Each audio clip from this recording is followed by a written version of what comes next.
හයිටි, Lebanon, අබේ, New York, දකුණු සුඩානය, මධ්‍යම අප්‍රිකානු ජනරජය, මාලි, බටහිර සහරා, බුරුන්දි, එරිත්‍රියා ආශ්‍රිතව ශ්‍රී ලංකා යුද්ධ හමුදා බටපිරිස් සාමසාධක රාජකාරියේ නිරත වනවා. එලෙස සාමසාධක රාජකාරීන් සඳහා යොමු කෙරෙන සාමසාධක සෙවලුන්, මාණ්ඩලික නිලධාරීන් සහ හමුදා නිරීක්ෂණ නිලධාරීන් පුහුණු කිරීම වෙනුවෙන් මෙරට සුවිශේෂී ආයතනයක් පවතිනවා. ඒ ශ්‍රී ලංකා සාමසාධක මෙහෙයුම් පුහුණු ආයතනය. 1957 වසරේදී ශ්‍රී ලංකාව එක්සත් ජාතීන්ගේ සාමසාධක මෙහෙයුම් වෙනුවෙන් සෙබළුන් අනුයුක්ත කිරීම ආරම්භ කළා.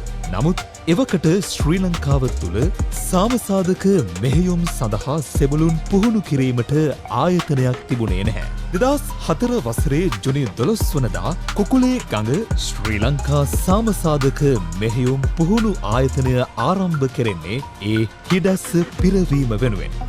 මේ අවස්ථාව වෙනට එක්සත් ජාතීන්ගේ සාමසාධක රාජකාරිය සඳහා ලෙබනන් රාජ්‍යයේ අපගේ බටපිරිස් තම දායකත්වය ලබා දෙමින් සිටිනවා. ඒ වගේම දකුණු සුඩානයේ දෙවන මට්ටමේ රෝහලක් පවත්වාගෙන යමින් අපේ වෛද්‍ය බලකා නිලධාරීන් සෙසු නෙලීම් ඔවුන්ගේ දායකත්වය ලබා දෙමින් සිටිනවා. විනයක් තුළින් සාමය කරා යන්න තේමා කරගත් ශ්‍රී ලංකා සාමසාධක පුහුණුව ලැබූ සෙබළුන් 20961 දෙනෙක් එක්සත් ජාතීන්ගේ සාමසාධක මෙහෙයුම් වෙනුවෙන් සිය දායකත්වය සැපයුවා. ලෝක සාමය වෙනුවෙන් දිවිපිදූ මෙරට අභීත රණවිරුවන් ගණන 9ක්.